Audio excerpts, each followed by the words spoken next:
اور اس کے اوپر ہم لوگ گفتگو فرمائیں گے۔ ہمارے ساتھ دو بہت ہی پیاری شخصیات موجود ہیں آج کے ہمارے گلدستے میں۔ سب سے پہلے ہمارے ساتھ جو شخصیت تشریف فرمائے، بہت شکر گزار ہیں کہ انہوں نے اپنا وقت دیا، مذہبی اسکالر ہیں پروفیسر ڈاکٹر حضرت علامہ صاحبزادہ ساجد الرحمان صاحب، اور ان کے ساتھ تشریف فرما ہیں پروفیسر ڈاکٹر جناب شہباز عباسی صاحب۔ السلام علیکم حضرت۔ بہت شکریہ تشریف آوری کے لیے، بہت شکریہ ڈاکٹر صاحب آپ کا بھی وقت نکالنے کے لیے۔ حضرت سورۃ النساء کی جس آیت کا میں نے مفہوم بیان کیا، اسی کے اوپر میں چاہوں گا کہ نظر ثانی فرمائیں اور یہیں سے گفتگو کا آغاز کیا جائے۔ بسم اللہ الرحمن الرحیم۔ جو انسانی معاشرہ ہے جی، اس کا توازن حقوق اور فرائض کے تعین اور ان کی ادائیگی سے ہی ممکن ہوتا ہے۔ بے شک۔ حقوق اور فرائض میں عدم توازن پیدا ہو جائے تو وہ معاشرہ پھر شکست و ریخت کا شکار ہو جاتا ہے۔ اللہ رب العالمین نے اپنے حق کے بعد جس طبقے کے حق کو بیان فرمایا، جن معزز ہستیوں کے حق سے متعلق ارشاد فرمایا، وہ والدین ہیں۔ اس لیے کہ والدین ہی بچے کی پرداخت کے ضامن ہوتے ہیں، والدین ہی اللہ کے بعد اپنے آرام اور سکون کو تج کر کے اپنی اولاد کی تربیت اور پرداخت کا فریضہ سر انجام دیتے ہیں۔ جو اللہ رب العالمین کی شان ہے ربوبیت کی، پالنے کی شان، اس کی ایک ادنا سی جھلک اگر دیکھنی ہو تو وہ ماں باپ میں نظر آتی ہے۔ سبحان کہ وہ اپنی تمام تر آسائشات کو قربان کر کے اپنا آرام اور سکون ایک طرف رکھ کر اپنی اولاد کے آرام اور سکون کے لیے سعی پیہم کرتے ہیں۔ اللہ رب العالمین نے ارشاد فرمایا کہ والدین کے سامنے لفظ اف بھی نہ کہو، کہ آپ کی پیشانی پر پڑا ہوا بل بھی ان کے لیے تکلیف دہ ہوتا ہے۔ بے شک۔ جب بھی ان سے بات کرو وَقُلْ لَهُمَا قَوْلًا كَرِيمًا، جب بھی ان سے بات کرو تو محبت کی بات کرو، پیار کی بات کرو۔ اور قرآن مجید فرقان حمید کا اسلوب ایسا ہے، اتنا دل آویز ہے، اور اس سے والدین کے مقام اور مرتبے کا اندازہ ہوتا ہے کہ وَاحْفِظْ لَهُمَا جَنَاحَ الذُّلِّ مِنَ الرَّحْمَةِ۔ قرآن کہتا ہے جب اپنے والدین کے سامنے جاؤ تو محبت کے ساتھ، پیار کے ساتھ اپنے بازوؤں کو پھیلا دو، اور کہو کیا؟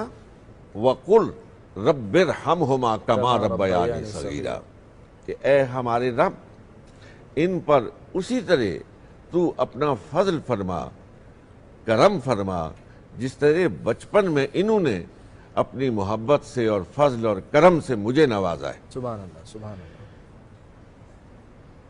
والدہ کا جو تعلق ہے اپنے بچے سے، اس کا اندازہ آپ اس سے کر سکتے ہیں کہ دنیا میں جو پاور ہے اس کی میجرمنٹ ہارسز سے ہوتی ہے، گھوڑوں سے ہوتی ہے۔ یہ مشین اتنے ہارس پاور کی ہے۔ جی جی۔ اللہ رب العالمین نے اپنی رحمت کے لیے جو اعلی میجرمنٹ بتایا ہے وہ ماں کی ممتا بتائی ہے، سبحان اللہ۔ کہ اللہ اپنے بندے سے 70 ماؤں سے بھی زیادہ محبت کرتا ہے۔ بے شک۔ یعنی اللہ کی رحمت کا پیمانہ ماں کی ممتا ہے۔ ہم سب کے آقا و مولا جناب محمد رسول اللہ صلی اللہ علیہ وآلہ وسلم نے اسی ماہ مقدس کی فضیلت کے ساتھ ساتھ ارشاد فرمایا کہ اللہ اس شخص کو تباہ و برباد کر جس کو بوڑھے والدین ملے اور وہ جنت حاصل نہیں کر سکا۔ آج کے ہمارے اس معاشرے میں الحمدللہ مسلم معاشرے کی بات کر رہا ہوں، اللہ کا فضل ہے اور محمد الرسول اللہ صلی اللہ علیہ وسلم کی رحمت للعالمین کے اثرات ہیں کہ شکست و ریخت کے باوجود آج بھی مسلمان بچہ، مسلمان بیٹا، مسلمان بیٹی اپنے والد اور والدہ کے ادب اور احترام کو بجا لاتے ہیں، بے شک بے شک، اور یہی ہمارے معاشرے کا حسن ہے۔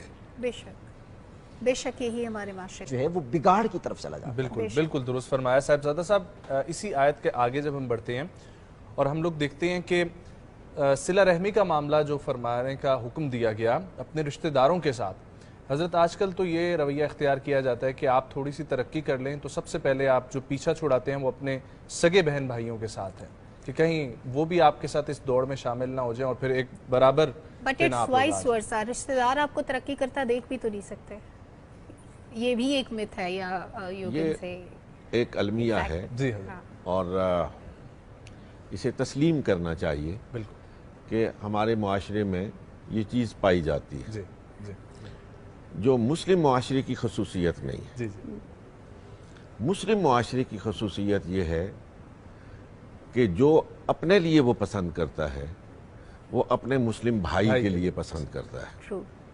اگر وہ اپنی ترقی چاہتا ہے تو اپنے رشتہ دار کی بھی ترقی چاہتا ہے۔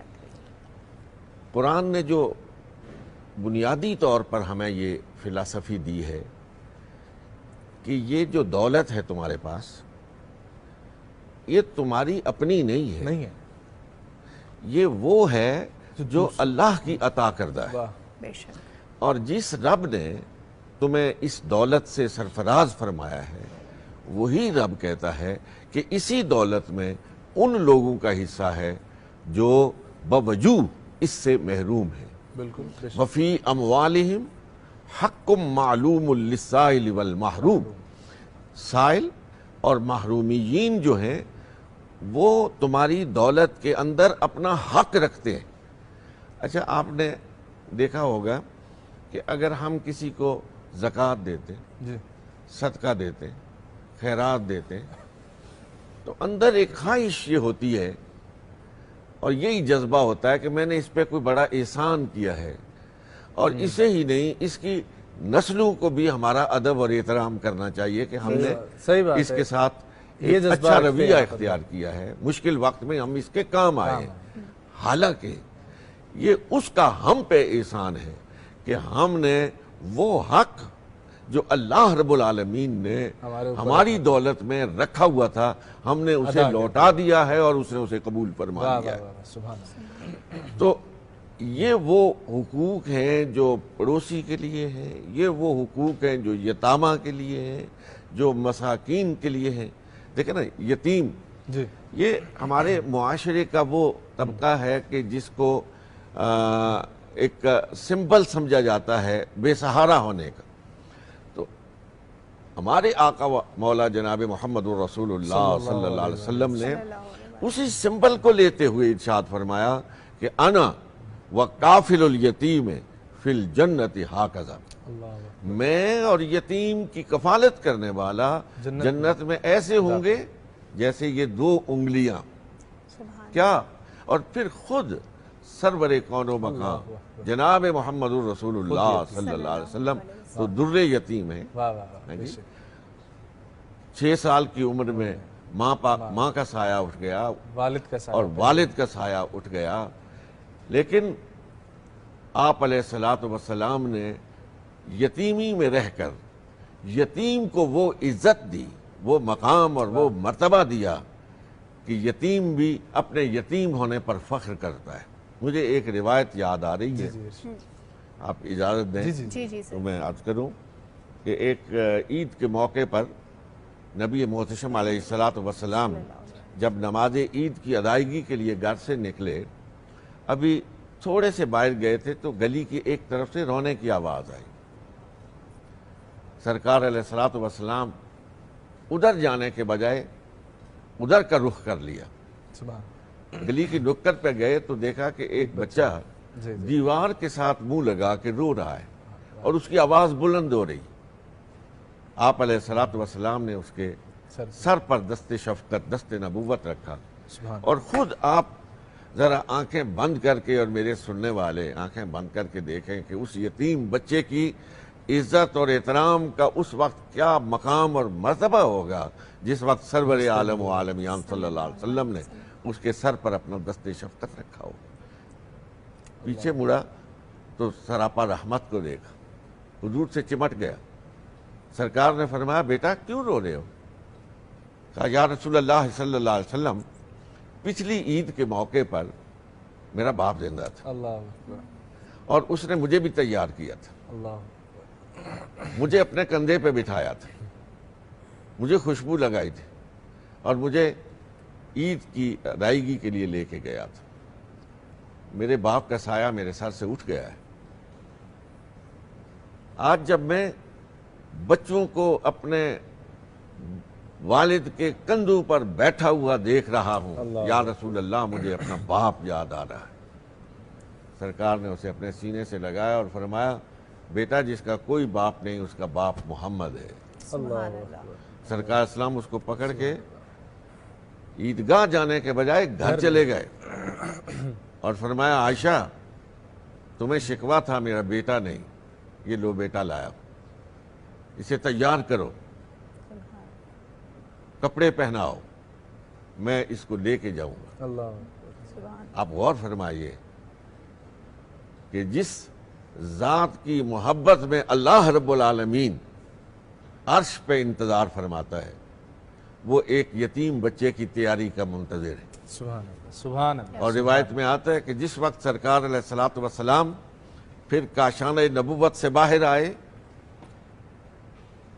تو چشم فلک پیر یہ منظر دیکھ رہی تھی کہ ایک انگلی جناب حسن نے پکڑی تھی، دوسری انگلی جناب حسین نے پکڑی تھی رضی اللہ تعالی عنہما، اور حضور علیہ الصلوۃ والسلام کے مبارک کندھوں پر وہ یتیم بچہ سوار، سبحان اللہ، وہ نبیوں میں رحمت لقب پانے والا، مرادیں غریبوں کی بھر لانے والا، فقیروں کا ملجا، ضعیفوں کا ماوا، یتیموں کا والی، غلاموں کا مولا، وہ اپنے پرائے کا غم کھانے والا، خطا کار سے درگزر کرنے والا، اتر کر ہرا سے سوئے قوم آیا اور ایک نسخہ کیمیا.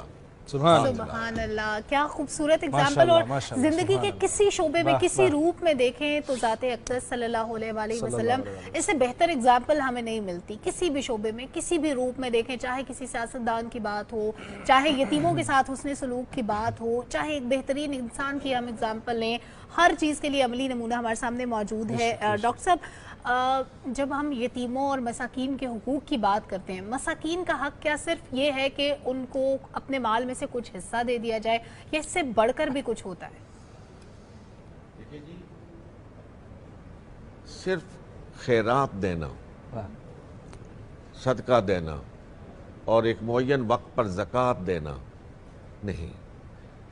آپ کو انفرادی طور پر بھی اور اجتماعی طور پر حکومتی سطح پر ان بے سہارا لوگوں کو کس طرح اپنے پاؤں پر کھڑا کیا جائے تاکہ آج کا صدقہ لینے والا، خیرات دینے والا، آنے والے دن صدقہ دینے والا ہو، خیرات دینے والا ہو.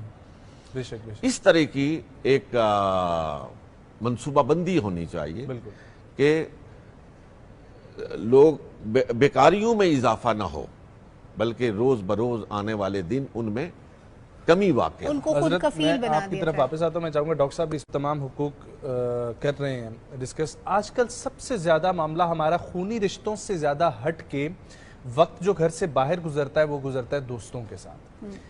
آیا دین میں دوستوں کے حقوق بھی بیان کیے گئے ہیں؟ ایک تو یہ فرمائیے گا، اور ساتھ دوسری طرف میں چاہوں گا ایک اور مدعا جو ہمارے ہاں جو جاگیرداری نظام ہے اس میں سے ابھر کر سامنے آیا، اور وہ ہے کہ بہن کو وراثت کا جو ہے وہ حق نہ دینا، اور اب حکومت بھی اس پر بہت سخت ایکٹیو ہوئی ہے اور جو کام کر رہی ہے، لیکن یہ دو معاملات کے اوپر میں چاہوں گا آپ دیکھیں جی، اس میں جو بیسک فلسفی ہے وہ ہے الدین النصیحہ، دین خیر خواہی کا نام ہے۔ بے شک جو معاشرے کے آپ کے متعلقین ہیں ان کے ساتھ خیر خواہی یہی ہے کہ انہیں نیکی کی راہ پر چلایا جائے اور برائی سے بچایا جائے۔ بالکل سرور عالم و عالمیان صلی اللہ علیہ وسلم نے ارشاد فرمایا انصر اخاک ظالمن او مظلوما، کہ اپنے بھائی کی مدد کرو اگرچہ وہ ظالم ہو یا مظلوم ہو۔ اچھا، تو پوچھنے والے نے پوچھا یا رسول اللہ صلی اللہ علیہ وسلم، مظلوم کی مدد تو کی جا سکتی ہے، ظالم کی مدد کیسے کی جائے؟ فرمایا ظالم کا ہاتھ ظلم سے روکنا یہ اس کی مدد ہے۔ تو وہ لوگ جو معاشرے میں آپ سے متعلق ہیں، وہ دوستی کے دائرے میں ہیں، وہ کاروبار زندگی کے دائرے میں ہیں، وہ افسری ماتحتی کے دائرے میں ہیں، وہ کسی بھی دائرے میں ہیں، حضور علیہ الصلوۃ والسلام نے فرمایا الا کلکم راع وکلکم مسئول عن رعیتہ، تم میں سے ہر شخص نگہبان ہے اور اسے اپنی رعایا کے بارے میں جواب دہ ہونا ہوگا۔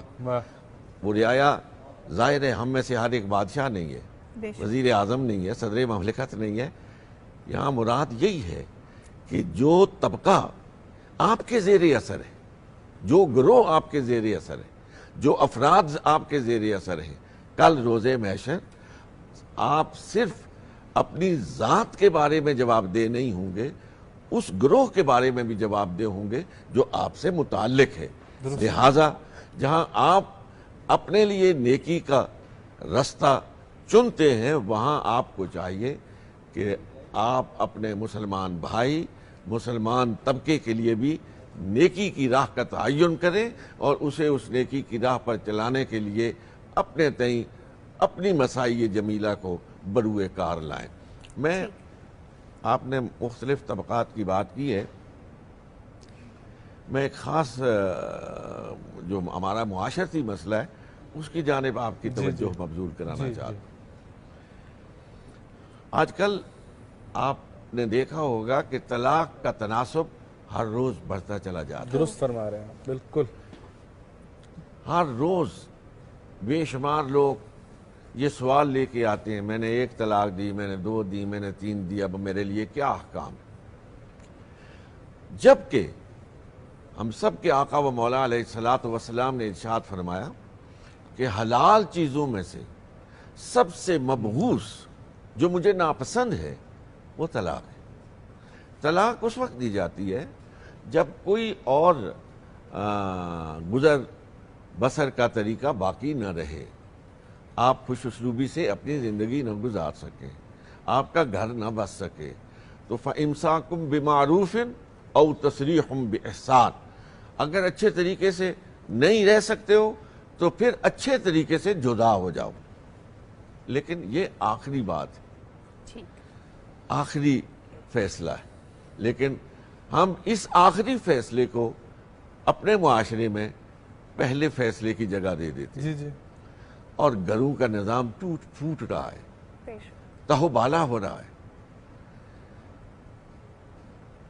طلاق کی وجوہ ہوتی ہے، اور کبھی مرد اپنے فرائض سے عہدہ برا نہیں ہوتا، اور کبھی عورت اپنے فرائض سے پہلو تہی کرتی ہے، جس کی وجہ سے ایک بود اور خلیج پیدا ہو جاتی ہے۔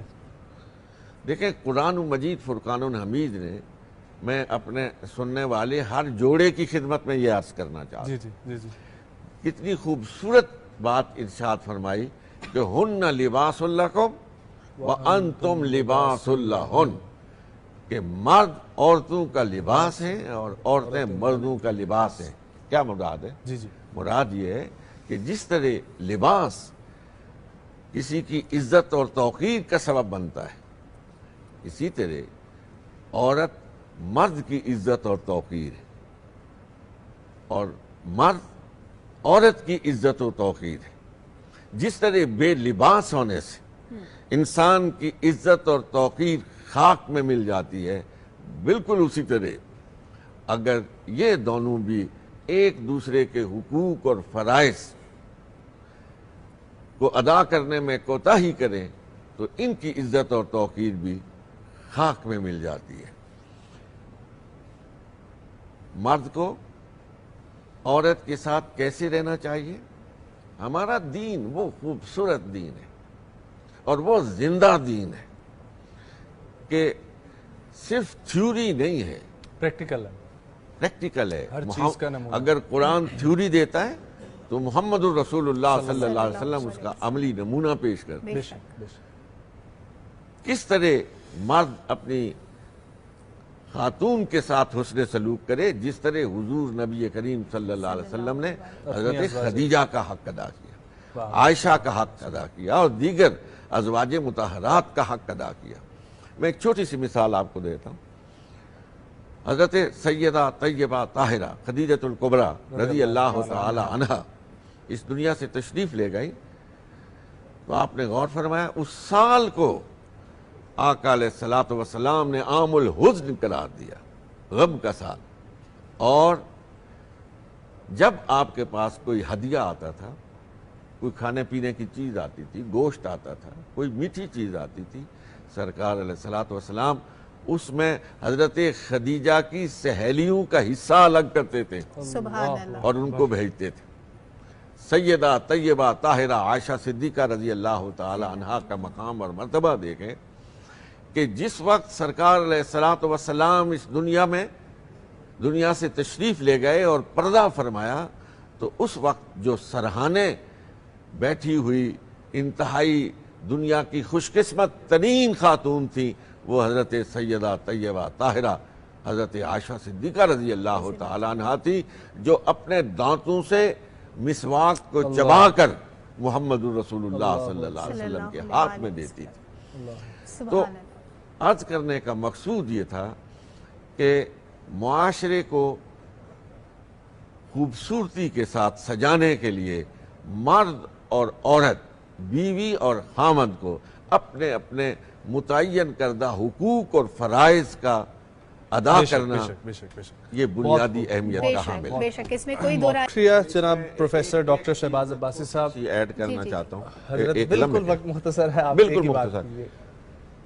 پروفیسر صاحب نے بالکل بجائے ارشاد فرمایا، لیکن یہ جو دوسری شادی یا تیسری شادی ہے اس کے لیے بھی قرآن نے ایک اصول بیان فرمایا، وَإِنْ خِفْتُمْ أَلَّا تَعْدِلُوا فَوَاحِدَةً، اگر تم انصاف نہ کر سکو تو پھر نہ کرنا، تو پھر ایک ہی، بے شک۔ اور اگر اپنے اوپر اعتماد ہے کہ میں انصاف کر پاؤں گا پھر تو کرو۔ 4 پوری کر لو، بے شک۔ بہت شکریہ حضرت صاحبزادہ سعد الرحمان صاحب ہمارے ساتھ موجود تھے۔ بہت خوبصورت شخصیات اور بہت اچھی فروٹفل ڈسکشن ہماری رہی، اور یقینی طور پر حقوق العباد ڈسکس کرنے کا مقصد یہ تھا کہ زیادہ سے زیادہ آپ لوگ اس پر توجہ دیں۔ لیکن